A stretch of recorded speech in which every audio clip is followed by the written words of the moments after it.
இயேசு கிறிஸ்துவின் நாமத்தினாலே இந்த காலை வேளையில கூடி வந்திருக்கிற ஒவ்வொருவரையும் அன்போடு கூட நான் வாழ்த்துகிறேன். இந்த நாளிலும் அவருடைய அன்பையும் மகிமையையும் கிருபையையும் அவருடைய வல்லமையையும் ஒவ்வொரு நாளும் தேவன் நம்மை ருசி பார்க்க அவர் நமக்கு தந்திருக்கிற கிருபைக்காக நாம் தேவனுக்கு நன்றி செலுத்துவோம்.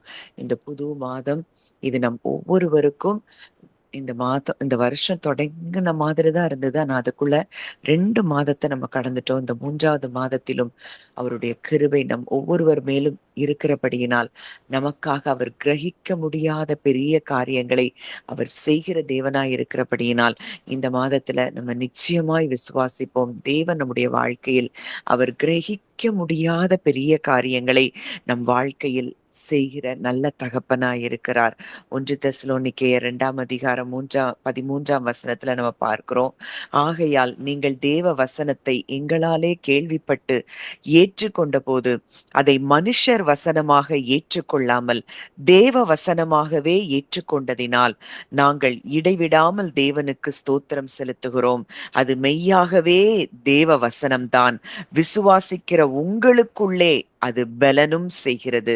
அப்போ இன்றைக்கு நம்ம ஒவ்வொரு நாளும் தியானிக்கிற இந்த வார்த்தைகளை நம்ம யாருமே அதை மனுஷர் வசனமா ஏற்றுக்கொள்ளாமல் தேவ வசனமாக நம்ம ஏற்றுக்கொண்டிருக்கிறபடியினால் அந்த தேவ வசனம் விசுவாசிக்கிற நம் ஒவ்வொருவருக்குள்ளும் அது பலன் செய்கிறதா இருக்கிறதா? இந்த நாளிலும் நாம் தியானிக்க போகிற ஒவ்வொரு வார்த்தையும் அது தேவ வசனமாய் இருக்கிறது. இதை விசுவாசிக்கிற ஒவ்வொருவருக்குள்ளும் ஒவ்வொருவருடைய வாழ்க்கையிலும் அது பலனை தருகிறதா இருக்கிறதை நாம் அறிந்து கொள்ள வேண்டும். அப்போ எப்போ நம்ம இது சாதாரண ஏதோ நம்ம பேசுற மனுஷ வசனம் தான் அப்படின்னு நினைச்சோம்னா அது நமக்கு பலன் தராது. இது தேவ வசனம். இது தேவனிடத்திலிருந்து வந்த வார்த்தை. இது தேவனுடைய வார்த்தை என்பதை நாம் எப்பொழுது ஆழமாக அறிய ஆரம்பிக்கிறோமோ, உணர ஆரம்பிக்கிறோமோ, அப்பொழுது அந்த வார்த்தை நமக்குள் அது பலன் செய்கிறதாகவும் நம்முடைய வாழ்க்கையில் அது பலன் செய்கிறதாகவும் இருக்கிறதை நாம் பார்க்கிறோம். இந்த நாளிலும் கர்த்தர் அப்படிப்பட்ட ஒரு தியானத்தை நமக்கு செய்யும்படிக்கு தேவன் நமக்கு கிருபை பாராட்டுகிறார். ஆவியானவர் அவருடைய வார்த்தை நமக்கு தந்திருக்கிறார். இந்த மாதத்துல நமக்கு தேவன் என்ன நியமித்திருக்கிறார், நம்முடைய வாழ்க்கைக்கு தேவன் எதையெல்லாம் செய்ய போகிறார் என்பதை குறித்து தான் நம்ம தியானிக்க போகிறோம். வாசிக்கலாம். யோபு 37:5. யோபு 37:5.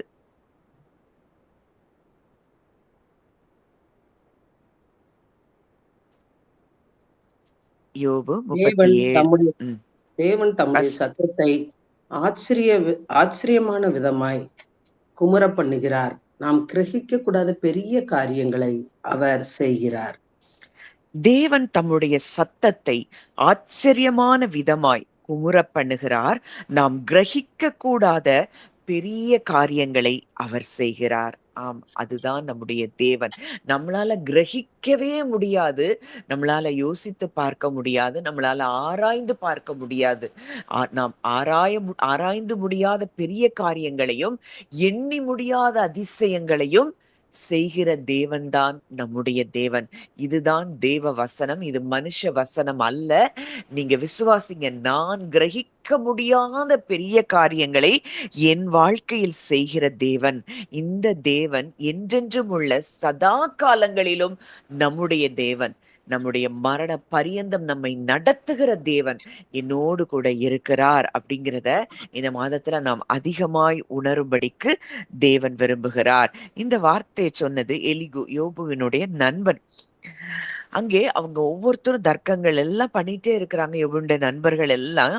ஆனா இந்த இடத்துல தேவனுடைய வெளிப்பாடு தொடங்குகிற ஒரு டேர்னிங் பாயிண்டா இருக்கிறத பார்க்கிறோம். அங்க எலிகு சொல்றாரு, அதாவது தேவன் தம்முடைய சத்தத்தை ஆச்சரியமான விதமாய் குமுற பண்ணுகிறார். அதுக்கு முன்னாடி உள்ள வசனத்திலையும் அப்படிதான் இருக்குது. முழங்குகிறார் அப்படின்னு இருக்குது. இது முழக்கம் அப்படிங்கிறது ஒரு தண்டர், இடி முழக்கம் அப்படிங்கிற ஒரு வார்த்தையை சொல்லுகிறதா இருக்கிறது. அது அந்த இடி முழக்கம், அந்த தண்டர் வாய்ஸ், அந்த தண்டர் அப்படிங்கிறதுக்கு என்ன அர்த்தம்னா கண்ட்ரோலே பண்ண முடியாத ஒரு வல்லமையையும், ஒரு கம்பீரமான ஒரு சத்தத்தையும் குறிக்கிறதா இருக்குது. எலிகூ தேவனுடைய சத்தத்தை இதற்கு ஒப்பிடுகிறார். அவருடைய சத்தம் எப்படி இருக்குதாம், இடி முழக்கத்தின் சத்தம் போல, ஒரு கட்டுப்படுத்த முடியாத ஒரு வல்லமை நிறைந்த, கெம்பீரம் நிறைந்த ஒரு சத்தமாய் அவருடைய சத்தம் இருக்கிறதை அவன் சொல்லுகிறத நம்ம பார்க்கிறோம். இப்ப வாசிக்கலாம் சங்கீதம் 23, 29, 3, 4. சங்கீதம் 29, 3, 4. கர்த்தருடைய சத்தம் தண்ணீர்கள் மேல் தொனிக்கிறது. மகிமையுள்ள தேவன் முழங்குகிறார். கர்த்தர் திரளான தண்ணீர்கள் மேல் இருக்கிறார். கர்த்தருடைய சத்தம் வல்லமை உள்ளது. கர்த்தருடைய சத்தம் மகத்துவம் உள்ளது. கர்த்தருடைய சத்தம் தண்ணீர்களின் மேல் தொனிக்கிறது. மகிமையுள்ள தேவன் முழங்குகிறார். கர்த்தர் திரளான தண்ணீர்களின் மேல் இருக்கிறார். கர்த்தருடைய சத்தம் வல்லமையுள்ளது. கர்த்தருடைய சத்தம் மகத்துவம் உள்ளது. அப்ப அவருடைய சத்தம் வல்லமையுள்ளது. அவருடைய சத்தம் மகத்துவம் உள்ளதுன்னா, இன்றைக்கு அவருடைய வார்த்தை நம்ம வேதத்துல தியானிக்கிற வார்த்தைகள் எல்லாம் அந்த அவர் கொடுத்த வாக்குத்தத்தங்களா இருக்கட்டும், எல்லாமே அது அவருடைய சத்தமாய் இருக்கிறது. அந்த சத்தத்தை நம்ம பேசும் பொழுது, அந்த வார்த்தைய நம்ம பேசும் பொழுது, அந்த சத்தம் எவ்வளவு வல்லமையுள்ளதா இருக்கும். எந்த புயல் அடித்தாலும், காற்றடித்தாலும் அந்த சத்தம், அந்த வார்த்தை நம் சத்தத்தின் மூலம் நம்ம தொனிக்கும் பொழுது, நமக்கு நமக்கு முன்பாக எல்லாம் கட்டுப்பட்டு தான் ஆக வேண்டும். அப்போ அன்றைக்கு இயேசு கிறிஸ்து சாத்தானை மேற்கொள்ளும் போது, ஜெயிக்கும் பொழுது, இந்த வசனத்தை எழுதப்பட்ட இந்த வசனத்தை வைத்துதான் அந்த சத்தத்தை அவர் முழங்க பண்ணி அங்கே சாத்தானை ஜெயிக்கிறதை நம்ம பார்க்கிறோம். இன்றைக்கும் நமக்கு வேதத்தில் இருக்கிற அத்தனை வாக்குத்தத்தங்களும் அது நமக்குரியதா இருக்கிறது. இந்த வார்த்தையை நாம் எடுத்து பேசும் பொழுது நிச்சயமாய் நம் சூழ்நிலைக்கு தேவையான அத்தனை ஜீவனும் வல்லமையும் அந்த வார்த்தையில் இருக்கிறது. அந்த வார்த்தை நம்முடைய சத்தமாய் மாறும் பொழுது சகலமும் நமக்கு முன்பாக கீழ்ப்படுகிறதை நாம் அறிந்து கொள்ள வேண்டும். கர்த்தருடைய சத்தம் வல்லமை உள்ளது. கர்த்தருடைய சத்தம் மகத்துவம் உள்ளது. இன்னைக்கு நம்ம எதை பேசி கொண்டிருக்கிறோம்? நம்ம வாழ்க்கையில எல்லா நெகட்டிவான காரியங்களை, சூழ்நிலைகளை, மனிதர்களுடைய வார்த்தைகளை எதெல்லாம் நம்ம பெரிதாய் பார்த்து கொண்டிருக்கிறோம், பேசி கொண்டிருக்கிறோம். இன்றைக்கு தேவன் நம்முடைய கண்களை திறக்க விரும்புகிறார். அவருடைய சத்தம் மாத்திரமே வல்லமை உள்ளது. அது இடி முழக்கம் போல, அது கட்டுப்படுத்தவே முடியாத ஒரு வல்லமை நிறைந்த சத்தமாய் இருக்கிறது. இத உணர்ந்து, இதுதான் தேவ வசனம், இது மனுஷ வசனம் அல்ல அப்படிங்கிறத உணர்ந்து, இந்த வார்த்தையை நம் இருதயத்தில் வைத்து, இந்த வார்த்தையை நம்ம சத்தமாய் நம் வாயிலிருந்து அது எழும்பும் பொழுது, இருதயத்தின் வாயிலிருந்து அது எழும்பும் பொழுது, அது சகலவற்றையும் ஆளக்கூடிய வல்லமை நிறைந்ததாய் இருக்கிறதை நாம் அறிந்து கொள்ள வேண்டும். இப்ப தேவன் பேசுகிறப்போ என்ன நடக்குது? சிருஷ்டி நடுங்குகிறதாம். பர்வதங்கள் மெழுகு போல உருகி போகுதாம். வாசிக்கலாம். யாத்ராகமம் 19ஆம் அதிகாரம் 16 முதல் 19ஆம் வசனங்கள். அங்க சீனாய் மலையில அவர் பேசின பொழுது மலையே அதிரும்படிக்கு அவர் செய்ததை அதில் பார்க்கிறோம். 3ஆம் நாள் விடியற்காலத்தில் இடி முழக்கங்களும் மின்னல்களும் மலையின் மேல் கார்மேகமும் மகா பலத்த எக்கால சத்தமும் உண்டாயிற்று. பாளையத்திலிருந்து ஜனங்கள் எல்லோரும் நடுங்கினார்கள். அப்பொழுது ஜனங்கள் தேவனுக்கு எதிர்கொண்டு போக மோசே அவர்களை பாளையத்திலிருந்து புறப்பட பண்ணினான். அவர்கள் மலையின் அடிவாரத்தில் நின்றார்கள். கர்த்தர் சீனாய் மலையின் அக்கினியில் இறங்கினபடினால் அது முழுவதும் புகைக்காடாய் இருந்தது. அந்த புகை சூளையின் புகையை போல எழும்பிற்று. மலை முழுவதும் மிகவும் அதிர்ந்தது. எக்கால சத்தம் வர வர மிகவும் பலமாய் தொனித்தது. மோசே பேசினான். தேவன் அவனுக்கு வாக்கினால் மறுமொழி கொடுத்தார். சீனாய் மலையில அங்க என்ன நடக்குது? தேவனுடைய சத்தம். ஜனங்கள் எதிர்கொண்டு போக மோசே அவர்களை பாளையத்திலிருந்து புறப்பட பண்ணினான். அவங்க மலையின் அடிவாரத்துல நிக்கிறாங்க. இடி முழக்கங்களும் மின்னல்களும் மலையின் மேல் கார்மேகமும் மகா பலத்த எக்காள சத்தமும் உண்டாயிற்று. அங்க மலை நடுங்குகிறது, மிகவும் அதிர்ந்தது. அங்கிருந்து மோசே பேசினான், தேவன் அவனுக்கு வாக்கினால் மறுமொழி கொடுத்தார். இதெல்லாம் நம்ம அவருடைய சத்தம் எவ்வளவு வல்லமை உள்ளது அப்படிங்கிறத நம்ம பார்த்து கொண்டு இருக்கிறோம். பர்வதங்கள் அவருக்கு முன்பாக மெழுகு போல உருகுகிற சத்தம் அவருடைய சத்தம். இப்போ இந்த சத்தம், இயேசு கிறிஸ்துவாகிய இந்த சத்தம் யோவான்ல பார்க்கிறோம். லாசருவை எழுப்பும்போது, லாசருவே வெளியே வா அப்படின்னு இந்த சத்தம் வெளியே வரும் பொழுது மரித்தவன் உயிரோடு வெளியே வந்ததை நம்ம பார்க்கிறோம். தேவன் பேசும் பொழுது நடக்கிற காரியம், சிருஷ்டி நடுங்குகிறது, பர்வதங்கள் மெழுகு போல உருகி போகிறது, மலை அதிரும்படி செய்கிற சத்தமா இருக்கிறது. நீங்க சங்கீதம் 29 நீங்க தியானித்து பாருங்க. அவருடைய சத்தம் பெண் மான்களை ஈனும்படி செய்கிற சத்தமாம். கேதுரு மரங்களை முறிக்கிற சத்தம். அப்படிப்பட்ட சத்தம் தான் தேவனுடைய சத்தம்.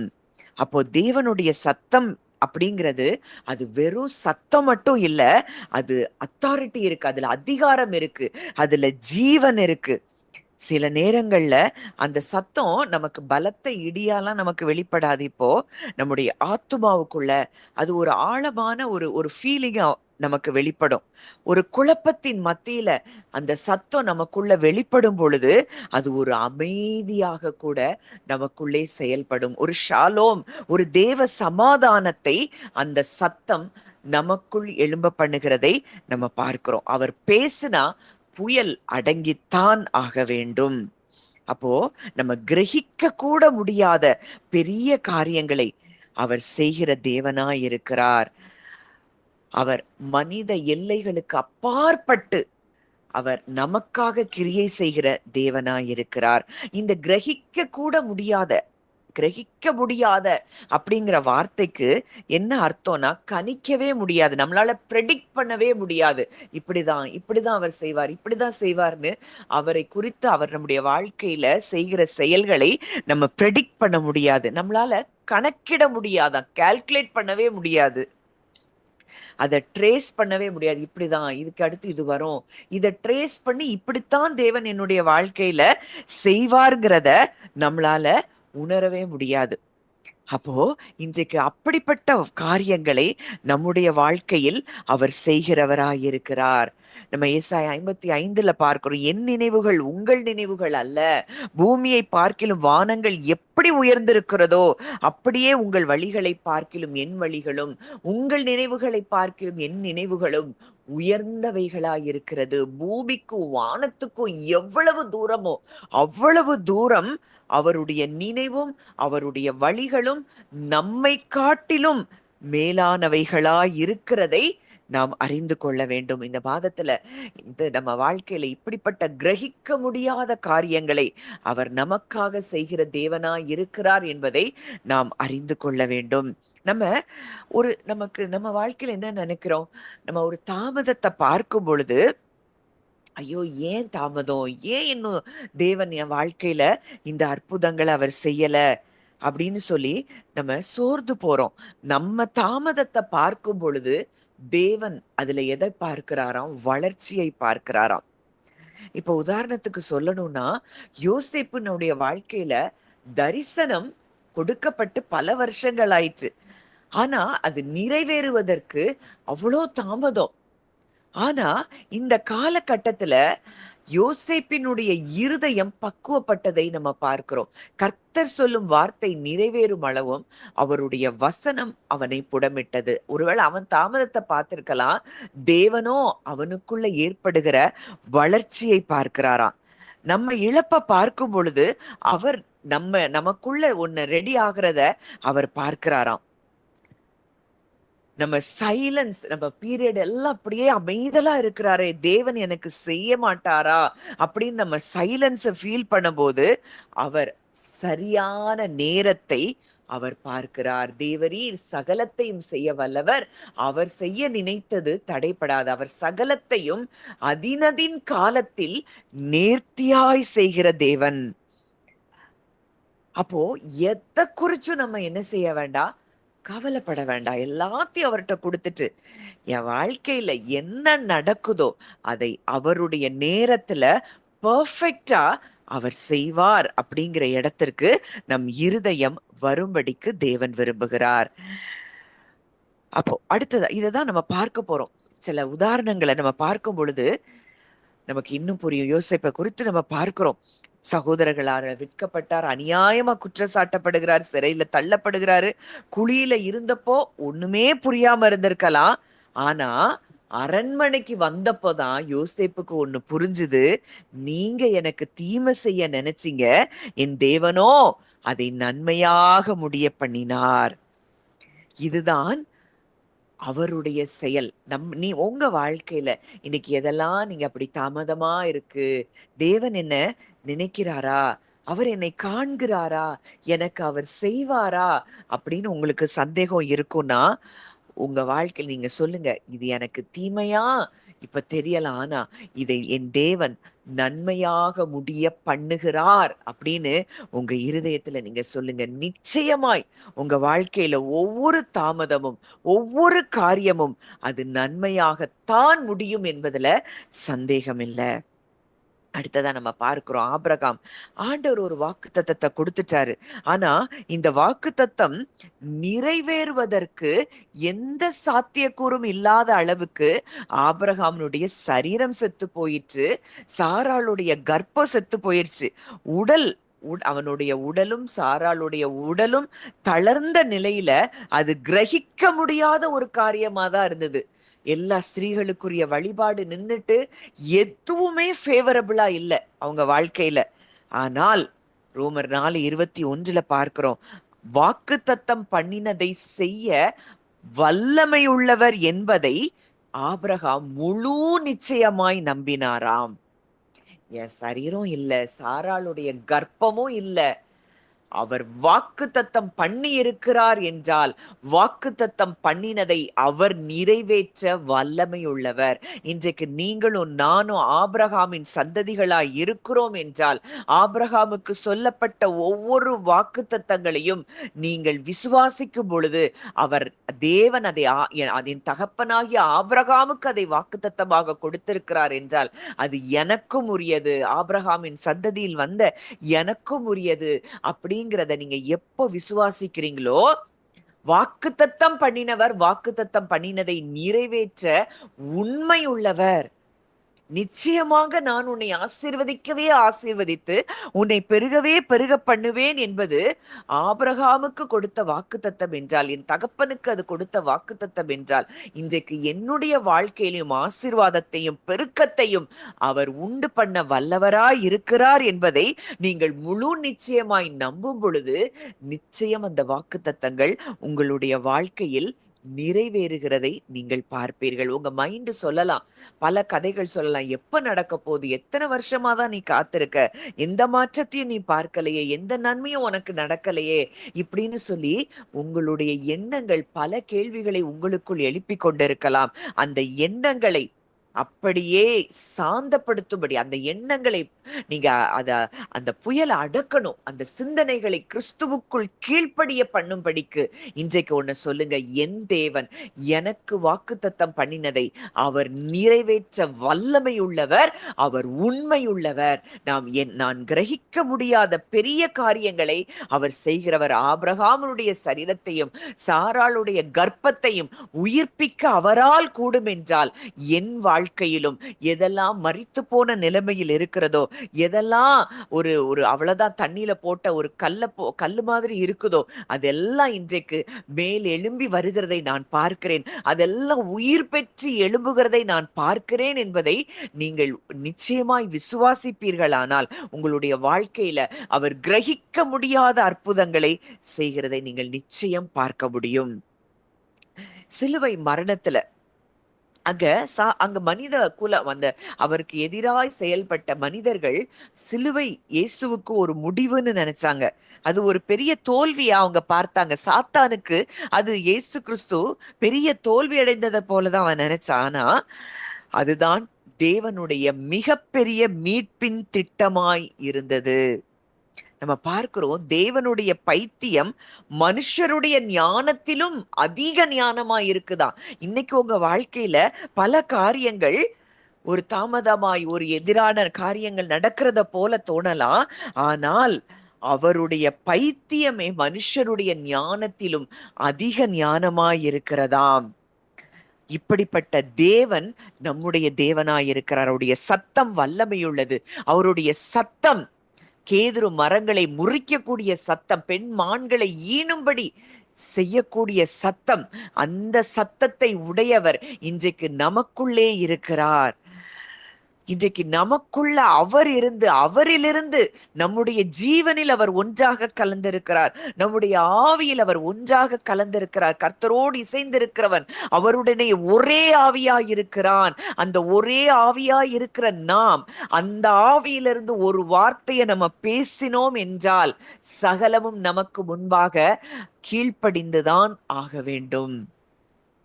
இந்த சத்தத்தை நாம் இன்றைக்கு இந்த பூமியிலே முழங்க பண்ணுகிறவர்களாய் இருக்க வேண்டும். என்ன இடத்துல என்ன பிரச்சனை நடந்தாலும் இன்றைக்கு நம்ம பேசும் பொழுது அந்த சூழ்நிலைகள் நிச்சயமாய் மாறுகிறதை நாம் அறிந்து கொள்ள வேண்டும்.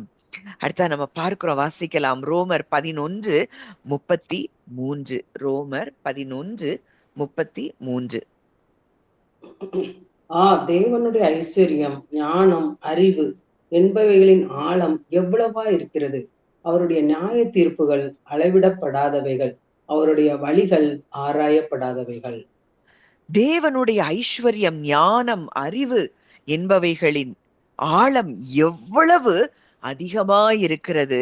அவருடைய நியாய தீர்ப்புகள் எப்படி இருக்கா? அளவிடப்பட முடியாதவைகள். அவருடைய ஐஸ்வர்யம், அவருடைய ஞானம், அவருடைய அறிவு, அதனுடைய ஆழம் அது மிகப்பெரிய ஆழமா இருக்குது. அந்த ஐஸ்வர்யத்தையும் அந்த ஞானத்தையும் அந்த அறிவையும் நம்ம புரியவே முடியாது. அவ்வளோ டீப்பரா இருக்குதான் அவருடைய ஐஸ்வர்யம், ஞானம், அறிவு. இந்த ஞானத்தை உடையவர் இன்றைக்கு நமக்கு தேவனா இருக்கிறார், நமக்கு தகப்பனா இருக்கிறானா? இன்றைக்கு அவருடைய ஞானமும் அவருடைய ஐஸ்வர்யம் அவருடைய அறிவும் என் வாழ்க்கையில் அனுதினமும் செயல்பட்டு கொண்டிருக்கிறது என்பதை நீங்கள் அறிந்து கொள்வீர்களானால் இன்னைக்கு உங்க வாழ்க்கையில இருக்கிற பயங்களோ குழப்பங்களோ நிச்சயம் உங்களை விட்டு விலகி போக வேண்டும். நீங்க இதை மனுஷர் வசனமாய் பார்க்காமல் தேவ வசனமாய் நீங்கள் பார்ப்பீர்கள் என்றால் உங்க வாழ்க்கையில ஒரு பெரிய ஒரு சமாதானமும் அமைதலையும் தேவன் இன்றைக்கு உங்களுக்குள்ளே அவர் கட்டவிழ்க்கிறதை நீங்கள் உணர முடியும். யோபுவை பார்க்கும்போது தன்னுடைய வாழ்க்கையில அவன் சாம்பலை இழப்ப அவன் பார்த்தான். ஆனா தேவனோ அவனை இரட்டிப்பான ஆசிர்வாதத்தையும் அவனுடைய தலைமுறைகளின் ஆசிர்வாதத்தையும் அவர் காணும்படிக்கு அவர் உதவி செய்தார். அவன் அதை பார்க்கல, ஆனா தேவன் அதை பார்த்தார். அவருடைய ஐஸ்வர்யம், அவருடைய ஞானம், அவருடைய அறிவு அதை செய்ததை பார்க்கிறோம். எப்போ இது நடந்தது யோபுக்குன்னு பார்க்கும்போது யோபு ஒரு ஞானத்தை பெற்றுக்கொண்டார். அதுக்கு முன்னாடி வரைக்கும் அவருக்கு ஒரு தியாலஜியா, ஒரு ரிலீஜியஸ் பர்சனா, தேவன் மேல ஒரு பக்தியுள்ள மனிதனா இருந்தார். ஆனால் எப்பொழுது தேவனை குறிச்ச ஒரு ரெவலேஷன் அவருக்கு வந்ததோ அப்பொழுது அவருடைய வாழ்க்கை தலைகீழாக மாறினதை நம்ம பார்க்கிறோம். இப்பவும் நம்முடைய அறிவுல நம்ம பக்தியா இருக்கிறது அது அது ஒரு சிறு எல்லையில தான் நமக்கு உதவி செய்ய முடியும். ஆனா எப்போ அவரை அறிகிற அறிவுல வெளிப்பாட்டின் அறிவை பெற்றுக் கொள்கிறோமோ, எப்போ இது மனுஷர் வசனம் இல்ல இது தேவ வசனம் என்கிற ஞானத்தை நம்ம பெற்றுக்கொள்ளுகிறோமோ, அந்த நாலேஜ் ஆஃப் காட் அது நம்முடைய உணர்வுகள்ல கலக்கிறதோ, அவரை அறிந்து உணர ஆரம்பிக்கிறோமோ, நம்முடைய வாழ்க்கையிலே காரியங்கள் மாறுதலாய் முடிகிறதை நாம் பார்க்க முடியும். சில காரியங்களை நமக்கு அவர் ரகசியமா தான் வச்சிருக்கிறாரு. அவர் என்ன செய்யறாரு? ஏன் இதெல்லாம் இன்னும் நடக்குது? ஏன் இதெல்லாம் இன்னும் நடக்கல? இப்படி எல்லாம் நிறைய குழப்பங்கள் நம்ம மனதுல இருக்கலாம்.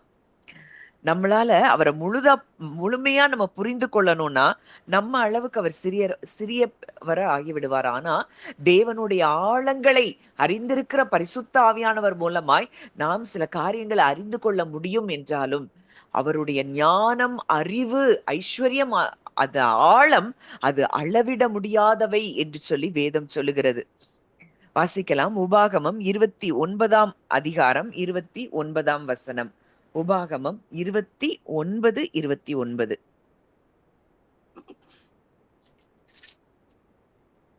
மறைவானவைகள் நம்முடைய தேவனாகிய கர்த்தருக்கே உரியவைகள், வெளிப்படுத்தப்பட்டவைகளோ இந்த நியாயப்பிரமாணத்தின் வார்த்தைகளின்படி எல்லாம் செய்யும்படிக்கு நமக்கும் நம்முடைய பிள்ளைகளுக்கும் என்றென்றைக்கும் உரியவைகள்.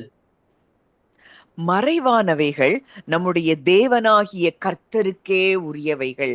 இன்னைக்கு உங்க வாழ்க்கையில சில காரியங்கள் நடந்துட்டு இருக்கலாம், சில தாமதங்கள் இருக்கலாம், இன்னும் நீங்க தேவன் உங்களுக்கு கொடுத்த வாக்குத்தத்தங்கள் நிறைவேறாமல் இருக்கலாம்.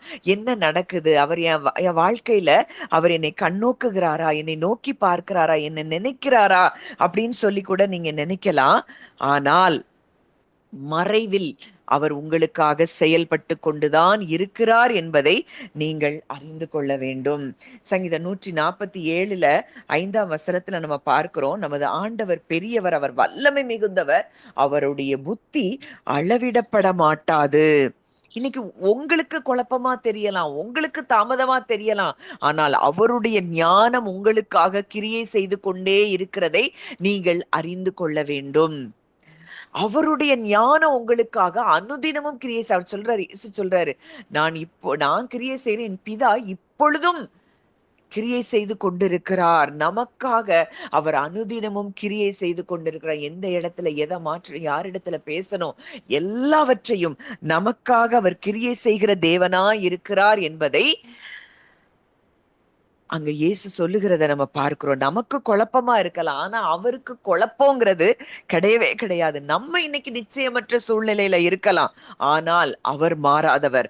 நம்ம சோர்ந்து போயிருக்கலாம், ஆனால் அவர் வல்லமையுள்ளவர். அனாதியான அந்த தேவன் சோர்ந்து போவதில்லையா, இளைப்படைவதில்லையா. இன்னைக்கு நம்ம தான் சோர்ந்து போறோம். நம்ம வாழ்க்கையில அவர் செய்யணும்னு நினைச்சு திட்டமிட்டதற்கு நேராகத்தான் நம்முடைய வாழ்க்கை போய்கொண்டிருக்க. நீங்களும் நானும் இன்றைக்கு அவருடைய பிள்ளைகளாய் அவருடைய கரத்துக்குள் இருக்கிற நம்முடைய வாழ்க்கையில ஒன்னொன்னையும் அவர் என்ன பிளான் பண்ணி வச்சிருக்கிறாரோ அதற்கு நேராகத்தான் தேவன் என்னை நடத்தி கொண்டிருக்கிறார் என்பதை நீங்கள் அறிந்து கொள்ள வேண்டும். எதுவுமே புரியலன்னா ஒன்னு புரியணும். யோபு 37:5 அவருடைய சத்தம் எனக்காக இருக்கிறது. அவர் கிரகிக்க கூட முடியாத பெரிய காரியங்களை செய்கிற தேவன், இந்த பிரபஞ்சத்தையே நடத்துகிற தேவன், புயலுக்கு கட்டளையிடுகிற தேவன், மரித்தோரை எழுப்பக்கூடிய வல்லமையுள்ள தேவன் இன்றைக்கு என்னுடைய வாழ்க்கையிலும் அவர் கிரியை செய்கிறார். இன்னைக்கு நம்ம புரியாம தவித்து கொண்டு இருக்கலாம், ஏன் ஏன் ஏன்னு கேள்வி கேட்டு கொண்டு இருக்கலாம். ஆனா நாளைக்கு அதுதான் நமக்கு என்னவா மாறப்போகுது, டெஸ்டிமனியா மாறப்போகுது, சாட்சியா மாறப்போகுது. இன்னைக்கு குழப்பமாய் தெரிகிறது, நாளைக்கு அவருடைய அழகான திட்டமாய் மாறும். ஒருவேளை யோசேப்புக்கோ, தானியேலுக்கோ, சாத்ராக் மேஷாக் ஆபேத்நேகோவுக்கோ, என்ன தாவீதுக்கோ சில நேரங்கள்ல குழப்பமா இருந்திருக்கலாம், ஆனால் அதுதான் மிகப்பெரிய சாட்சியாய் மாறினது. தேவனுடைய மகத்துவமும் வல்லமையும் அவர்கள் வாழ்க்கையின் மூலமாய் வெளிப்பட்டதை நாம் பார்க்கிறோம். இன்னைக்கு உங்களுக்கு குழப்பமா இருக்கிறது, இன்னைக்கு உங்களுக்கு தாமதமாய் தெரிகிறது எல்லாம் அது தேவனுடைய திட்டமாக அது மாறுகிறதை நீங்கள் நிச்சயமாய் பார்ப்பீர்கள். அவர் பெரிய காரியங்களை செய்கிற தேவன். அவருடைய உன்னத ஞானத்தை இது குறிக்கிறதா இருக்கிறது. இவ்வளவு பெரிய தேவன் உங்க மேல தனிப்பட்ட முறையில அக்கறை காட்டுகிறார் என்பதுதான் ரகசியத்திலும் மிகப்பெரிய ரகசியம், அற்புதம். எவ்வளவு பெரிய தேவன், இந்த பிரபஞ்சத்தையே நடத்துகிற தேவன். இதை நீங்க சில வசனங்களை நம்ம யோபுல இருந்தே பார்க்க போகிறோம். மிகவும் ஆச்சரியமான அற்புதமான தேவன் இன்றைக்கு நமக்கு தகப்பனாய் இருக்கிறார். வாசிக்கலாம். யோபு 38:4-5. யோபு 38:4-5. நான் பூமியை அஸ்திபாரப்படுத்தும் போது நீ எங்கே இருந்தாய்? நீ அறிவாளியானால் அதை அறிவி. அதற்கு அளவு குறித்தவர் யார்? அதன் மேல் நூல் போட்டவர் யார்? இதை நீ அறிந்திருந்தால் சொல்லு. இங்க படைப்பை பத்தி சொல்றாரு. Foundation of creation. சிருஷ்டிப்பை அந்த படைப்பின் அஸ்திபாரத்தை குறித்து அங்கே தேவன் யோபுவிடம் பேசுகிறார். அதுவரைக்கும் தன்னுடைய நீதியை சார்ந்து நிறைய காரியங்களை யோபு பேசி கொண்டிருந்தார். ஆனா இங்க யோபு கிட்ட யோபுவிடத்துல தேவன் தன்னை வெளிப்படுத்துகிறார். அவன் ஏன்னு நிறைய கேள்வியை கேட்டுட்டு இருக்கிறான். அப்போ அவர் தன்னுடைய வல்லமையை அவர் வெளிப்படுத்துகிறார். அவர் கேட்கிறாரு, நான் பூமியை அஸ்திபாரப்படுத்துகிற போது நீ எங்கே இருந்தாய்? நீ அறிவாளியானால் அதை அறிவி. அதற்கு அளவு குறித்தவர் யார்? அதன் மேல் நூல் போட்டவர் யார்? இதை நீ அறிந்திருந்தால் சொல்லு. ஆண்டவர் கேட்கிறாரு. இப்போ இதுல இருந்து நமக்கு என்ன ஒரு பாடத்தை நம்ம படிக்கணும் அப்படின்னா, இந்த பூமியின் அஸ்திபாரத்தையே தாங்குகிற தேவன் இன்றைக்கு எனக்கு தகப்பனாய் இருக்கிறார். அதையே இந்த பூமியின் அஸ்திபாரத்தையே தாங்க அவருக்கு வல்லமை இருக்கும் என்றால், இன்றைக்கு என்னுடைய வாழ்க்கையையும் அவர் தாங்க வல்லவர், நடத்த வல்லவர் அப்படிங்கிறத நீங்க அறிந்து கொள்ள வேண்டும். இந்த பூமியின் அஸ்திபாரத்தை அவர் தாங்க முடியும் என்றால், இன்றைக்கு உங்களுடைய என்னுடைய வாழ்க்கையை தாங்குவதையும் நடத்துவதையும் அனுதினமும் அவர் ஒவ்வொரு நொடி பொழுதும் நமக்காக கிரியை செய்கிறதையும் நாம் அறிந்து கொள்ள வேண்டும். அடுத்ததா நம்ம ஒரு வசனம் வாசிக்கலாம். அதே அதிகாரம் 31 வசனம், யோபு 38:31. அருமை நட்சத்திரத்தின் சுகீர்த சம்பத்தை நீ இணைக்க கூடுமோ? அல்லது மிருக சீரிசத்தின் கட்டுகளை அவிழ்ப்பாயோ? விண்வெளியில் உள்ள அந்த நட்சத்திர கூட்டம் இன்னைக்கு நம்ம பார்க்கிறோம். இந்த நட்சத்திர கூட்டம்னு சொல்லும் போதுதான் ஒரு முந்தா நாள் நீங்க இதை எத்தனை பேர் பார்த்தீங்கன்னு தெரியல, எத்தனையோ நிறைய பிளானட்ஸ் அந்த ஒரே லைன்ல வர்றத ஒரு வீடியோல நான் பார்த்தேன். அப்போ நானும் என் பிள்ளைங்களும் சரி அது என்னதான் இருக்கு, அந்த ஸ்டார்ஸ் எப்படி இருக்கு, அந்த பிளானட்ஸ் எல்லாம் ஸ்டார்ஸா நம்மளுக்கு ஸ்கைல தெரியுது, அதை பார்க்கலான்னு சொல்லி நாங்க மாடிக்கு போய் பார்க்கும் பொழுது சிலது தெரிஞ்சது. அந்த ஸ்டார்ஸ் ஓரளவுக்கு தெரிஞ்சது. ஆனா என்னுடைய மகனுடைய போன்ல ஒரு ஆப் வழியா பார்க்கும்போது அந்த ஸ்டார்ஸ் ஒருவேளை டெலஸ்கோப் வழியா பார்க்கும்போது நமக்கு அது தெளிவா தெரியுமா இருக்கும். ஆனா ரியலா நிறைய பொல்யூஷன் இருக்கிறதுனால நமக்கு ஸ்டார்ஸ் தெரியல. ஆனா அந்த போன் வழியா அந்த ஸ்கையை பார்க்கும் பொழுது அப்படி மணலை போல நட்சத்திரங்கள், அப்படி அது அந்த அந்த ஸ்கை ஃபுல்லா அப்படி ஒரு மண்ணை தூவி போட்டா எப்படி இருக்கோ அத்தனை நட்சத்திரங்கள், அந்த பிளானட்ஸ் எல்லாம் அது தெளிவா அந்த போன்ல அதை பார்க்க முடிஞ்சது. அப்பதான் ஒண்ணு நினைச்சேன், ஆபிரகாம கூப்பிட்டு தேவன் காண்பிக்கிறார், இந்த நட்சத்திரத்தை எண்ண கூடுமானால் எண்ணு, இவ்விதமாய் உன் சந்ததி இருக்கும். அதை பார்க்க எனக்கு ரொம்ப ஆச்சரியமா இருந்தது. எவ்வளவு நட்சத்திரங்கள்! இந்த வசனத்தை பார்க்கும் பொழுது விண்வெளியில் உள்ள நட்சத்திர கூட்டங்கள் சிதறி போகாமல் ஒரு ஒழுங்கில் வைத்திருப்பது யார்? அடுத்ததுல பார்க்கிறோம், பனித்துளிகளை பெற்றெடுத்தது யார்? இடி முழக்கத்திற்கு வழியை உண்டாக்கினது யார்? கோடிக்கணக்கான நட்சத்திரங்களை வழிநடத்துகிற தேவன் நம்முடைய பாதையில அவர் நம்மை வழிநடத்த தவறி விடுவாரா? இன்றைக்கு நீங்களும் நானும் இது சர்வமும் நமக்காக சிருஷ்டிக்கப்பட்டதாம். இந்த 5 நாட்களும் இந்த பூமியையும் அதில் உள்ள அகலத்தையும் நமக்காக அவர் சிருஷ்டித்து 6வது நாள்ல நம்மை சிருஷ்டித்திருக்கிறார்னா, இன்றைக்கு இந்த சர்வத்தையும் நமக்காக சிருஷ்டித்தவர் அதையெல்லாம் அவருடைய கட்டுக்குள் வைத்திருக்கிறார்னா, இன்றைக்கு நம்முடைய பாதையை அவர் வழி நடத்த தவறி விடுவாரா? நம்ம என்ன பாதையில போகணும், என் பிள்ளைய என்ன பாதையில கொண்டு போகணுங்கிறது அவருக்கு தெரியாதா? தன் பிள்ளைய நடத்துகிற வழி அவருக்கு தெரியாதா? இததான் அங்க யோபுட்ட சொல்றாரு, உன்னால முடியுமா அருமை நட்சத்திரத்தின் பிணைப்புகளை கட்டவோ மிருக சிரிஷத்தின் கட்டுகளை அவிழ்க்கவோ முடியுமா? இணைக்க முடியுமா? அது அவிழ்க்க முடியுமா? இந்த நட்சத்திர கூட்டங்கள் எல்லாம் சிதறி போகாமல் நான் ஒரு ஒழுங்கில் வைத்திருக்கிறேன். அடுத்ததா இன்னும் ஒரு சில வசனங்கள், அதே அதிகாரம் 39 வசனம் வாசிங்க. வேட்டையாடி சிங்கக்குட்டிகள் தங்கள் தங்கும் இடங்களிலே கிடந்து கெபியிலே பதவிக்கு போது அவைகளின் ஆசையை திருப்தியாக்குவாயோ? அடுத்த 39:1 வாசிங்க. 39. வரையாடுகள் ஈனும் காலத்தை அறிவாயோ? மான்கள் குட்டி போடுகிறதை கவனித்தாயோ?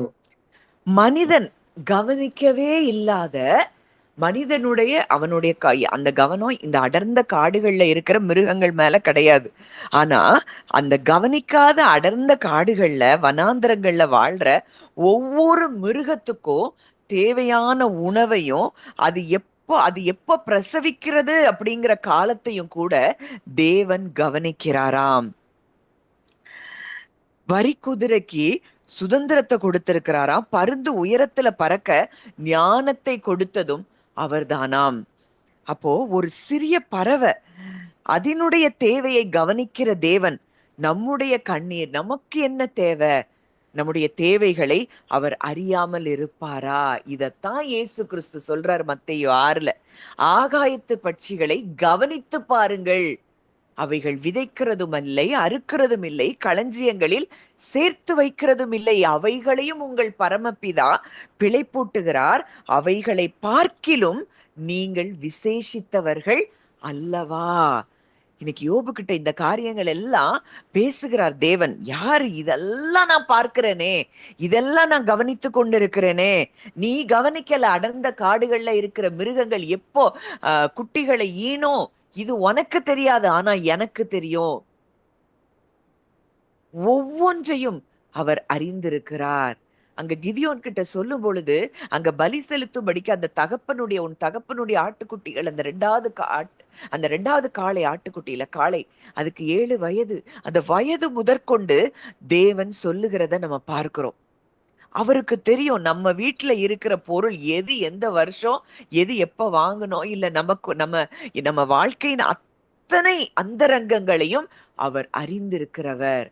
நமக்கு என்ன பிடிக்கும், நம்ம யாரு கூட பேசினா பிடிக்கும், எல்லாம் அவருக்கு தெரியும்.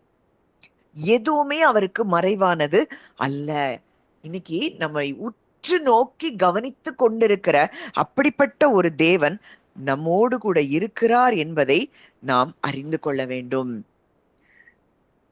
அங்க 41ஆம் அதிகாரத்துல நம்ம பார்க்கும்போது இந்த லிவியாதான், நீர் யானை, அந்த பெகமோத் அப்படிங்கிற அந்த மிருகங்களை குறித்து அங்க பேசுகிறார். அத உன்னால ஒரு தூண்டிலால பிடிக்க முடியுமா? அந்த பலத்துக்கு முன்னாடி நீ நிக்க முடியுமா? அப்படின்னா அவைகளை படைத்த எனக்கு முன்பாக நீ நிற்க உன்னால் கூடுமோ? யோபுவினுடைய அறிக்கை, இந்த கேள்விகளை கேட்ட பிறகு தன் அறியாமையை உணர்ந்து ஒரு அறிக்கை செய்றாரு. தேவரீர், நீர் சகலத்தையும் செய்ய வல்லவர், நீர் செய்ய நினைத்தது தடைபடாது என்பதை அறிந்திருக்கிறேன். தேவன் அங்க யோபுடைய துன்பத்துக்கு காரணத்தை சொல்லல, தன்னுடைய வல்லமையை யோபுவுக்கு வெளிப்படுத்தி காண்பிக்கிறார். எப்போ யோபு தேவனுடைய மகத்துவத்தை புரிந்து கொண்டாரோ அப்போ அவருடைய கேள்விகள் மறைஞ்சு போயிருச்சு. அவருடைய உள்ளத்துல சமாதானம் பிறக்குது. உன்னை புரிஞ்சிட்டாரு, நீர் சகலத்தையும் செய்ய வல்லவர், நீர் செய்ய நினைத்தது தடைபடாது. இன்னைக்கு நம்முடைய வாழ்க்கையில அவர் செய்ய நினைத்திருக்கிற நினைவுகளும் எண்ணங்களும் வழிகளும் அது பூமியை காட்டிலும் வானம் எவ்வளவு உயர்ந்திருக்கிறதோ அத்தனை பெரிய நினைவுகளையும் வழிகளையும் உடைய தேவனாய் அவர் இருக்கிறார். இன்னைக்கு நீங்க உங்களை குறிச்சு நினைச்சிருக்கிறது கொஞ்சம், ஆனா உங்க வாழ்க்கையில அவர் திட்டமிட்டு இருக்கிற காரியங்கள் மிகவும் பெரியவை. இத நீங்க எப்ப யோபு அதை உணர்ந்தாரோ, அவரே கிரகிக்க முடியாத காரியம் அந்த அதிகாரத்துல யோபு 42லயே அங்க நடந்ததை பார்க்கிறோம். மிகப்பெரிய ஒரு ரெஸ்டோரேஷன். இழந்த எல்லாவற்றையும் அவர் இரட்டிப்பாக திரும்ப பெற்றுக்கொண்டார். யோபுடைய குமாரத்திகள் போல சௌந்தரியம் உள்ளவர்கள் யாருமே இல்லையாம். அப்படிப்பட்ட ஒரு பயங்கரமான ஒரு கிரகிக்க முடியாத ஒரு அற்புதத்தை எல்லாவற்றையும் இழந்து நடுத்தெருவுக்கு வந்து ஒரு ஓட்டினால தன் சரீரத்தை சொரிந்து கொண்டிருந்த இடத்திற்கு வந்த யோபுவை ரெஸ்டோர் பண்ண நம் தேவனால் முடியும் என்றால், கிரகிக்க முடியாத காரியத்தை அவரால் செய்ய முடியும் என்றால், இன்றைக்கு உங்களுடைய என்னுடைய வாழ்க்கையில அவர் செய்வது எவ்வளவு நிச்சயம். இன்றைக்கு இதை தேவ வசனமாக நீங்கள் ஏற்றுக்கொள்வீர்கள் என்றால் நிச்சயமாய் இந்த வார்த்தை உங்களுக்குள்ளே பலன் செய்யும். உங்க வாழ்க்கையில அதன் பலன் செய்கிறதா இருக்கிறதை நீங்கள் பார்க்க முடியும். இன்றைக்கு இந்த சத்தம் கிறிஸ்துவாய் எப்படி வெளிப்பட்டது? மகிமையுள்ள தேவன் அங்க முழக்கமிடுகிறார். ஆனா புதிய ஏற்பாட்டுல அந்த சத்தம் மனுஷ உருவெடுத்து வந்ததை நம்ம பார்க்கிறோம். அதே சத்தம் மனித உருவமாய் வந்தது. அந்த வார்த்தை மாம்சமாகி கிருபையினாலும் சத்தியத்தினாலும் நிறைந்தவராய் நமக்குள்ளே வாசம் பண்ணினார். யோபு கிட்ட இடி முழக்கத்துல பேசினாரு. ஆனா கலிலேயா கடற்கரையில மனிதனாக அவர் உலாவினதை நாம் பார்க்கிறோம். சீனாய் மலையில அதிரச் செய்த அதே சத்தம் அங்க சீஷர்களை பார்த்து ஃபாலோ மீ அப்படின்னு சொல்லி அமைதலாய் கூப்பிடுகிறத நம்ம பார்க்கிறோம். என்னை பின் சென்று வா அப்படின்னு, எனக்கு பின்பாக வாருங்கள் அப்படின்னு அன்போடு அழைக்கிற சத்தமாய் அந்த சத்தம் இருந்ததை நம்ம பார்க்கிறோம். அந்த இடி முழக்கம் இப்ப எங்கேயோ தூரத்துல அவங்களுக்கு கேட்டது. ஆனா இன்றைக்கு நம்ம பக்கத்துல, இன்றைக்கு நம்ம கூட, இன்றைக்கு நமக்குள்ளே அந்த சத்தம் இருக்கிறது. இதை நம்ம எவ்வளவு தூரத்துக்கு உணர்கிறோம்? கிறிஸ்துவினுடைய சத்தத்திற்கு கீழ்ப்படுகிற சிருஷ்டி இயேசு பேசும் பொழுது இயற்கை அவருக்கு பணிகிறதை நம்ம பார்க்கிறோம். அவர் புயலை பார்த்து, காற்றை பார்த்து, இறையாதே அமைதலா இரு என்று சொன்ன மாத்திரத்துல காற்றும் கடலும் அடங்கி போனதை நம்ம பார்க்கிறோம். கல்லறையில லாசருவே வெளியே வா அப்படின்னு சொன்னப்போ அங்க மரணம் அவருக்கு கீழ்ப்படிந்ததை பார்க்கிறோம். பிசாசுகளை பார்த்து அமைதியா இருங்கன்னு சொன்னப்போ அங்க அந்தகாரம் விலகி அந்த பிசாசுகள் விலகி போனதை நம்ம பார்க்கிறோம். ஏன்னா இது ஒரு சாதாரண மனிதனுடைய சத்தம் அல்ல, சிருஷ்டிகருடைய சத்தமாய் இருக்கிறது. அங்க இடிமுழக்க சத்தமாய் முழங்கின அந்த சத்தம் இன்றைக்கு மனித உருவில் வந்து மனுஷனை போல அந்த சத்தம் தேவகுமாரனாய் அவர் வெளிப்படுத்தின ஒவ்வொரு சத்தமும் அது வல்லமை நிறைந்ததாய் இருந்ததை நம்ம பார்க்கிறோம். இன்றைக்கு நாமும் அதே தேவனுடைய பிள்ளைகளாய் இருக்கிறோம், தேவகுமாரர்களாய் இருக்கிறோம் என்றால் இன்றைக்கு நம்முடைய சத்தமும் அவ்வளவு வல்லமையுள்ள சத்தமாய் இருக்கிறதை நாம் அறிந்து கொள்ள வேண்டும். அந்த பெருவெள்ள இரைச்சல் போன்ற அவருடைய சத்தம் அங்க யோவான்ல வெளிப்படுத்துதல்ல யோவான் எழுதின பொழுது அந்த சத்தத்தை கேட்டப்போ அவர் அப்படியே விழுந்துட்டார். அந்த தரிசனத்துல பார்த்தப்போ ஒரு கம்பீரமான ஒரு சத்தமாய், நான் அதை கேட்ட உடனே பயந்து செத்தவனை போல அவருடைய பாதத்துல விழுந்தேன் அப்படின்னு சொல்லி யோவான் சொல்றாரு. ஆனா இயேசு அவன்கிட்ட வந்து பார்த்து சொல்றாரு, பயப்படாதே. இப்போ அவர் யோபு கிட்ட இடி முழக்கத்துல அங்க பயங்கரமான சத்தத்துல அங்க பேசினவர் இன்றைக்கு அமைதலாய் நம்மோடு கூட நம்முள் இருந்து பேசுகிற சத்தமாய் அவர் வெளிப்படுகிறதை நாம் பார்க்கிறோம். இந்த பயம், அவர் தேவனை குறித்து பயந்து கொண்டிருந்தாங்க ஒரு அந்த பழைய ஏற்பாட்டுல, பழைய உடன்படிக்கையில. ஆனா இன்றைக்கு புது உடன்படிக்கையின் கீழே நம்ம வந்திருக்கிற நமக்கு தேவனுடைய பிள்ளைகள் என்கிற ஒரு ஞானத்தையும் அறிவையும் அவர் நமக்கு கொடுத்திருக்கிறபடியினால பயத்திலிருந்து அவர் நம்மை உறவுக்கு, ரிலேஷன்ஷிப்புக்கு வரும்படி தேவன் நம்மை அழைக்கிறார். பழைய உடன்படிக்கையில அவருடைய சத்தம் நடுக்கத்தை ஏற்படுத்துச்சு. புது உடன்படிக்கையில அவருடைய சத்தம் என்ன சொல்லுது? என் ஆடுகள் என் சத்தத்திற்கு செவி கொடுக்கிறது, நான் அவைகளை அறிந்திருக்கிறேன், அவைகள் எனக்கு பின் செல்லுகிறது. தூரமா கேட்ட அந்த இடி முழக்கத்தின் சத்தம் இப்போ ஒரு மேய்ப்பன் தன் ஆடுகளிடத்துல பேசுகிற ஒரு அன்பான சத்தமாய் அது வெளிப்படுகிறதை நாம் பார்க்கிறோம். மலைகளை அதிரச் செய்த அதே சத்தம் இன்னைக்கு நம்முடைய இருதயத்துல இருந்து மென்மையாய் அவருடைய சத்தம் நமக்குள்ளே துணித்து கொண்டே இருக்கிறத நம்ம பார்க்கிறோம். இன்றைக்கு இந்த சத்தத்தை நம்முடைய காதுகள் அனுதினமும் கேட்டுக்கொண்டு இருக்குதா? இல்ல உலக சத்தங்கள் இந்த சத்தத்தை அந்த சத்தத்தை கேட்க விடாமல் அது ரெடியூஸ் பண்ணுதா? இந்த சத்தத்தை நாம் அதிகமாய் கேட்க நாம் விரும்பணும். இந்த உலக சத்தங்கள் நம்ம மைண்ட்ல ஏற்படுகிற அந்த வாய்ஸ் அது டோட்டலா அது அமைதலாய் மாற வேண்டும். பூர்வ காலங்களில் தீர்க்கதரிசிகள் மூலமாய் பங்கு பங்காய் பேசின தேவன் இன்றைக்கு குமாரன் மூலமாய் முழுமையுமாய் நம்மோடு கூட பேசி இருக்கிறார். இயேசுவே தேவனுடைய முழுமையான பேச்சாய் இருக்கிறதை நாம் பார்க்கிறோம். அவருடைய சத்தம் பூமியை அசைய பண்ணுகிறது. நம்முடைய வாழ்க்கையில சில காரியங்கள் அசைக்கப்படுறதா நம்ம உணர்ந்தோம்னா அழியாத காரியங்களை நிலைநிறுத்த அவர் நம்முடைய அஸ்திபாரத்தை மாற்றி அமைக்கிறார். உங்களுக்கு இன்னைக்கு புயல் அடிக்கிறது போல தோணலாம். ஆனா உங்க அஸ்திபாரத்தை அவர் மாற்றுகிறதை நீங்கள் உணர வேண்டும். இன்னைக்கு நீங்களும் நானும் பல புயல்களும் காற்றுகளையும் தாண்டி தான் வந்திருக்கிறோம். அந்த புயல்களையும் காற்றுகளையும் நம்ம தாண்டி வந்ததுனால தான் இன்றைக்கு நம்முடைய அஸ்திபாரம் உறுதியா இருக்கிறதை நாம் அறிந்து கொள்கிறோம். அந்த இடத்துல தான் கண்மலையாகிய கிறிஸ்துவின் மேல் நம்ம நம்பிக்கையா இருந்து உறுதியா இருந்து அவர் மேல நம்ம அஸ்திபாரம் இடப்பட்டபடியினால் இன்றைக்கும் நாம் ஜீவனோடு இருக்கிறோம். நம்முடைய வாழ்க்கையில நம்ம அஸ்திபாரத்தை அவர் மாற்றி அமைத்திருக்கிறதை நாம் உணர்ந்திருக்கிறோம். அப்போ எந்த புயலும் எந்த காற்றும் நம்ம என்ன செய்ய முடியாது, அடக்க முடியாது. அதுதான் நமக்கு முன்பாக அடங்கி போக வேண்டும். யோபு கிட்ட இடி முழக்கத்துல பேசின அதே சத்தம் தான் இன்றைக்கு நம்முடைய பாவங்களை மன்னிக்கிற சத்தமாய் அது வெளிப்படுகிறத பார்க்கிறோம். அந்த சத்தம் இன்னைக்கு நம்மள பேர் சொல்லி கூப்பிடுகிறதாம். அந்த சத்தம் இன்றைக்கு நமக்காக பரிந்து பேசுகிற சத்தமாய் இருக்கிறது. இந்த இடி முழக்கம் தேவனுடைய மகத்துவத்தை காட்டுது. அதே சத்தம் கிறிஸ்துவிலிருந்து வெளிப்படும் பொழுது அன்பையும் அதிகாரத்தையும் அது இணைத்து காட்டுகிற சத்தமாய் வெளிப்படுகிறத நம்ம பார்க்கிறோம்.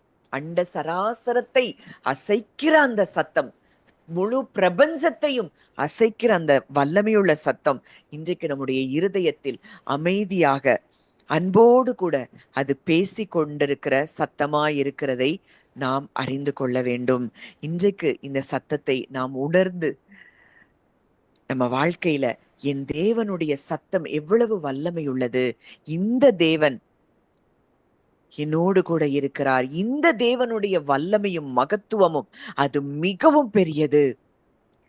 இந்த தேவன் இன்றைக்கும் என் வாழ்க்கையில் கிரகிக்க முடியாத பெரிய காரியங்களை அவர் செய்து கொண்டிருக்கிறார் அப்படின்னு உணர்கிறவர்களாய் நம்ம இருந்தோம்னா, நீங்க இத மனுஷர் வசனமாய் இல்ல, இத தேவ வசனமாய் நீங்கள் ஏற்றுக்கொண்டிருக்கிறபடியினால் நிச்சயமா இந்த வார்த்தைகள் உங்க ஒவ்வொருவருடைய வாழ்க்கையிலையும் அது பலனை கொண்டு வருகிறதா இருக்கிறதை நீங்கள் பார்ப்பீர்கள்.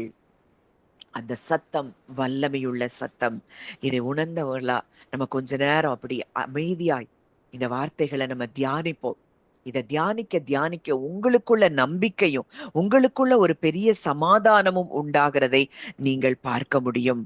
அப்படியே அமைதலா நீங்க இருக்கிற இடங்கள்ல எல்லாவற்றையும் நீங்க அப்படியே ஒதுக்கி தள்ளிட்டு, ஆண்டவரே இந்த மாதத்துல, இந்த புது மாதத்துல நீங்க என்னோடு கூட பேசி இருக்கிறீங்கப்பா, உங்க சத்தத்தை நீங்க ஆச்சரிய விதமாய் நீர் முழங்க பண்ணுகிற தேவன், எனக்காக கிரகிக்க முடியாத பெரிய காரியங்களை செய்கிற தேவனாய் நீர் இருக்கிறீரப்பா அப்படின்னு உணர்ந்தவர்களா கொஞ்ச நேரம் அப்படியே நம்ம மெடிடேட் பண்ணலாம்.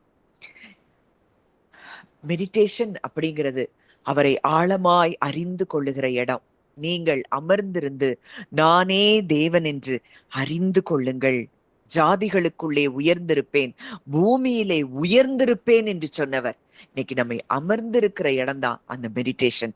அப்படியே நீ அமைதலா உங்க இருதயத்தை ஃப்ரீயா ரிலாக்ஸ்டா, இருதயம் இப்பொழுது நான் சொல்லுகிற வார்த்தைகளுக்கு நேராய் அது திறந்திருப்பதாக அப்படியே கவனமா நீங்க கேளுங்க.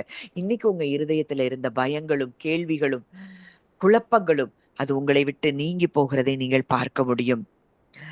நீங்க அப்படியே கண்களை மூடி ஒரு பெரிய புயல், ஒரு இடி முழக்கம் அது அப்படியே கற்பனை பண்ணுங்க. அந்த சத்தம் உங்க கட்டுப்பாட்டிலே இல்ல. சில நேரங்கள்ல நம்ம மழை வர்றதுக்கு முன்னாடி இடி இடிக்கும் பொழுது நமக்கு பயங்கர ஒரு ஷாக்கா இருக்கும். என்ன சத்தம் அப்படின்னு. அப்படி ஒரு பிரம்மாண்டமான ஒரு சத்தம். அது தேவ வல்லமையை குறிக்கிறது. அப்படி ஒரு சத்தத்தை நீங்க அப்படியே இமேஜினேஷன்ல நீங்க பாருங்க. அப்படியே அந்த புயல் அடங்கி, அந்த சத்தம் எல்லாம் அடங்கி அமைதியா அது மாறுகிறத அப்படியே நீங்க பாருங்க. அவ்வளவு பெரிய அந்த சத்தத்தை உடைய அந்த தேவன் இப்போ உங்க பக்கத்துல உட்கார்ந்து, பயப்படாதே நான் உன் கூட இருக்கிறேன் அப்படின்னு மெல்லிய சத்தத்துல உங்களோடு கூட அவர் பேசி கொண்டிருக்கிறார். அவ்வளோ பெரிய இடி முழக்க சத்தத்துல இருந்து பேசக்கூடிய, பூமியே அதிரும்படிக்கு பேசக்கூடிய வல்லமையுள்ள அந்த சத்தம் தான் இன்னைக்கு உங்க அருகில இருந்து உங்க பக்கத்துல இருந்து உன்னை சொல்லிட்டு இருக்கிறாரு, பயப்படாத நான் உன் கூட இருக்கிறேன், நான் உன்னை விட்டு விலக மாட்டேன், உன்னை கைவிட மாட்டேன். நீ எதை குறிச்சு கலங்கிட்டு இருக்கிற, எதை குறிச்சு பயந்து கொண்டு இருக்கிற, நான் உனக்காக அனுதினமும் கிரியை செய்து கொண்டிருக்கிறேன் அப்படின்னு சொல்லி அந்த சத்தம், இடிமுழக்க சத்தமா இருக்கிற அந்த சத்தம் தான் இன்றைக்கு தன்னுடைய பிள்ளையாகிய உங்களுக்காக உங்களோடு கூட இருந்து உங்க கூட பேசுகிற சத்தமாய் அந்த சத்தம் இருக்கிறது. நீங்க சொல்லுங்க, அண்ட சராசரத்தை ஆளுகிறவர் என் இருதய துடிப்பையும் அவர் அறிந்திருக்கிறார். என் இருதய துடிப்பு தெரியும், என் இருதயத்தின் எண்ணங்கள், ஏக்கங்கள், விருப்பங்கள் எல்லாம் அவருக்கு தெரியும். அத உங்க இருதயத்துல நீங்க அப்படியே கன்ஃபஸ் பண்ணுங்க. ஏன் இத்தனை பெரிய வல்லமையுள்ள தேவன் என்னுடைய ஒவ்வொரு என் இருதய துடிப்பையும் அவர் அறிந்திருக்கிறார். அப்படியே மூச்சு ஆழமா நீங்க உள்ள எடுக்கும் பொழுது உன்னை சொல்லுங்க, அவர் பெரிய காரியங்களை செய்கிறார். அவருடைய வல்லமை, இந்த வார்த்தையை சொல்லும் போதே டீப்பா இன்ஹேல் பண்ணும்போது உன்னை உணரணும், அவர் பெரிய காரியங்களை எனக்காக என் வாழ்க்கையிலே அவர் செய்கிறார். அத மூச்சை வெளியே விடும்போது அதை நான் புரிந்து கொள்ள வேண்டிய அவசியம் இல்ல. இன்னைக்கு உங்க மைண்ட் லாஜிக்கல் திங்கிங் நிறைய காரியங்களை உங்களுக்கு சொல்லி கொண்டு இருக்கலாம். நீங்க மூச்சை வெளியே விடும்போது இதை நான் யோசிக்க வேண்டிய அவசியமே இல்ல, என் கவலை எல்லாத்தையும் நான் அவர்கிட்ட நான் ஒப்பு கொடுக்கிறேன். இது ஒரு 2-3 நேரம் நீங்க செய்யுங்க. இந்த மூச்சை உள்வாங்கும் பொழுது, அப்பா நீர் எனக்கு பெரிய காரியங்களை செய்கிறீர். அதை வெளியே விடும்போது நான் புரிந்து கொள்ளலனாலும் பரவாயில்ல, நீர் கிரகிக்க முடியாத காரியங்களை செய்கிற தேவன் என்னோடு கூட இருக்கிறபடினால் என் கவலை எல்லாத்தையும் நான் வெளியே விடுறேன், நான் உங்கள்கிட்ட கொடுக்கிறேன். அப்பா கிட்ட என் தகப்பனாகிய உம்மிடம் நான் ஒப்பு கொடுக்கிறேன். எனக்கு புரியலன்னா கூட அவர் சரியாக செய்கிறார் அப்படிங்கிற நம்பிக்கைய நம்ம ஒவ்வொருவருக்கும் இதை ஏற்படுத்தும். இந்த மெடிடேஷன் எனக்கு புரியல, என் வாழ்க்கை என்ன நடக்குதுன்னு எனக்கு தெரியாது, என் குடும்பத்துல என்ன நடக்குதுன்னு எனக்கு தெரியல, ஆனா ஒண்ணு எனக்கு தெரியும், நீர் பெரிய காரியங்களை என்னுடைய வாழ்க்கையிலே செய்கிற தேவன் அப்படிங்கிறத நீங்க மூச்சை உள்வாங்கும் போது, என் வாழ்க்கையில் அவர் பெரிய காரியங்களை செய்கிறார், செய்து கொண்டிருக்கிறார், இன்னமும் செய்வார். அது அப்படியே ஆழமா மூச்சை உள்வாங்கும் போது சொல்லிட்டே இருங்க. வெளியே மூச்சை வெளியே விடும்போது எனக்கு புரியவே இல்லைனாலும் என்னுடைய எல்லாவற்றையும் நான் அவர்கிட்ட ஒப்பு கொடுக்கிறேன். எனக்காக பெரிய காரியங்களை செய்கிற தேவன் எனக்குள் இருக்கிறார்.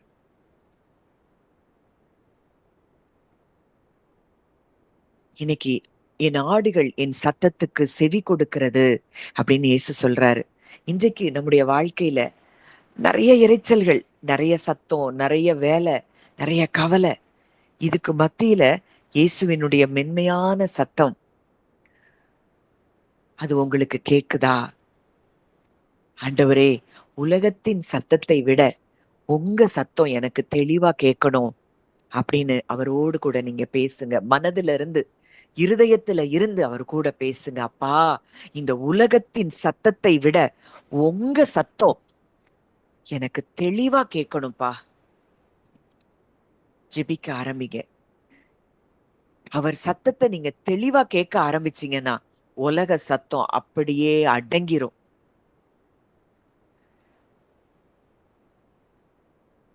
ஆண்டவரே, உங்க சத்தத்தை நாங்க தெளிவா கேட்கணும். உங்க சத்தத்தை நீங்க எப்படி எங்க வாழ்க்கையில என்ன செய்யணும்னு திட்டமிட்டு இருக்கிறீங்களோ அதை நாங்களும் உணரணும் அப்படின்னு சொல்லி நீங்க ஜெபிங்க. அப்படியே வானத்தை நீங்க உங்களுடைய மனதுல பாருங்க. ஒரு செடிய நீங்க யோசிச்சு பாருங்க. அதனுடைய பறவைகளை, காற்றின் ஓசைய பாருங்க. இவ்வளவு நுணுக்கமான படைப்புகள் அவருடைய படைப்புகள். இவைகளையெல்லாம் பராமரிக்கிற ஒரு தேவன் இருக்கிறார். அவைகளையே அவர் அவ்வளவு தூரம் கவனித்து பராமரிக்கிறார்னா என்னையும் அவர் கைவிட மாட்டார் அப்படின்னு உங்க மனதுக்கு நீங்க சொல்லுங்க.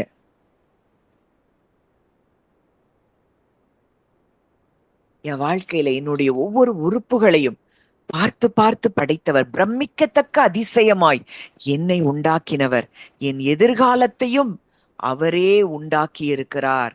அவர்தான் என் எதிர்காலத்தையும் டிசைன் பண்ணியிருக்கிறாரு அப்படிங்கிறத உங்க இருதயத்துல, உங்களை இவ்வளவு அழகா படைச்சிருக்கிறாரே, கொஞ்சம் யோசிச்சு பாருங்க.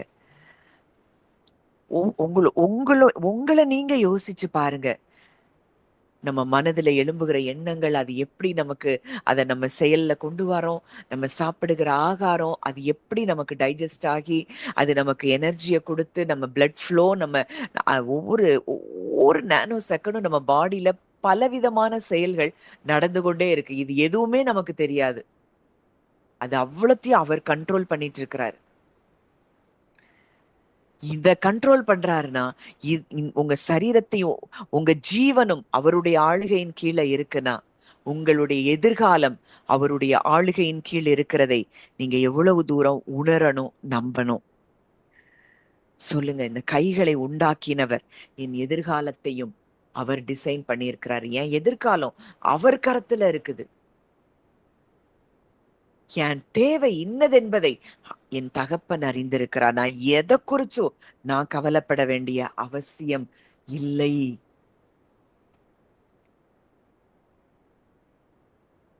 அப்படியே இன்றைக்கு அந்த காற்றையும் கடலையும் அடக்கின இயேசு கிறிஸ்து இன்றைக்கு உங்க கூட இருக்கிறத பாருங்க.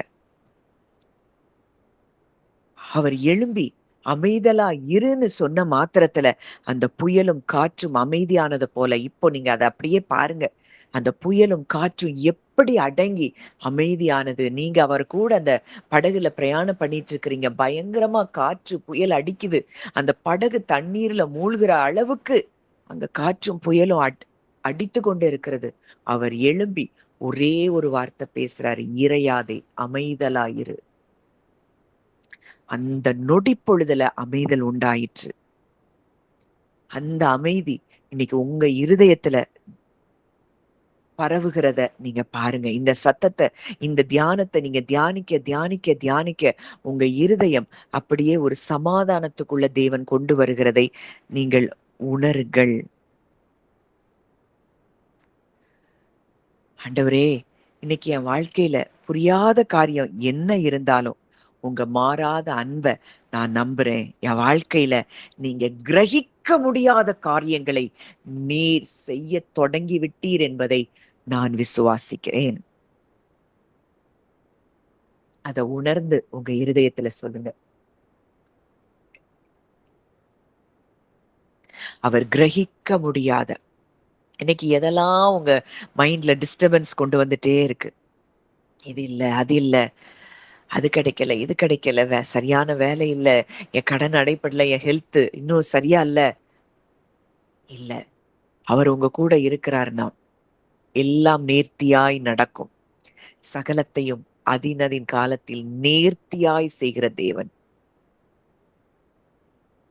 தேவரீர் எழுந்தருளி சியோனுக்கு இறங்குவீர். அதற்கு தயை செய்யும் காலமும் அதற்காக குறித்த நேரமும் வந்தது. குறித்த நேரம், அந்த குறித்த நேரத்துக்குள்ள வந்திருக்கிறோம்னு சொல்லி விசுவாசிப்போம். நாம் கிரகிக்க முடியாத பெரிய காரியங்களை இந்த மாதத்திலிருந்து தேவன் நமக்காக செய்ய போகிறதை நாம் விசுவாசிப்போம். நல்ல தகப்பனே, நன்றியோடு உம்மை துதிக்கிறோம், ஸ்தோத்தரிக்கிறோம் அப்பா.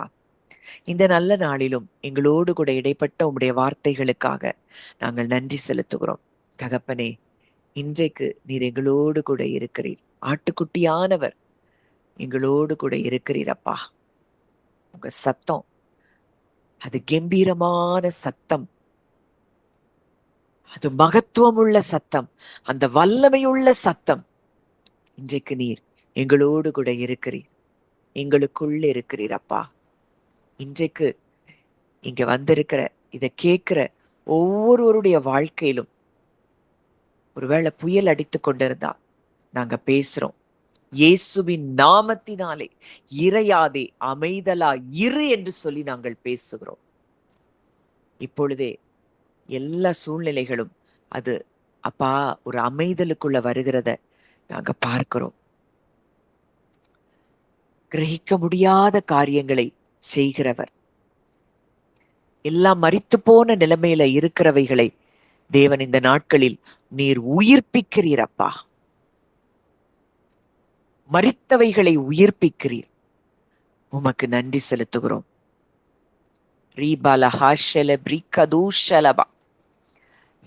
எதெல்லாம் அவ்வளவுதான், இதெல்லாம் எங்க என் வாழ்க்கையில நடக்கும் அப்படின்னு சொல்லி நீங்க யோசித்த காரியங்கள்ல தேவன் ஒரு உயிர்த்தெழுதலை கொடுக்கிறார். இதை நீங்க பாப்பீங்க. உங்க கண்கள் அதை பார்க்கும்.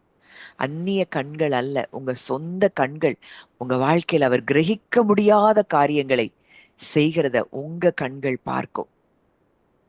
அவர் வார்த்தை, அவர் வசனம், அது தேவ வசனம், அது மனுஷ வசனம் அல்ல. இத நீங்க தேவ வசனமா நீங்க பார்க்க பார்க்க உங்களுக்குள்ள உங்க வாழ்க்கையில அது பலன் பெறுகிறதா இருக்கிறதை நீங்கள் உணர முடியும்.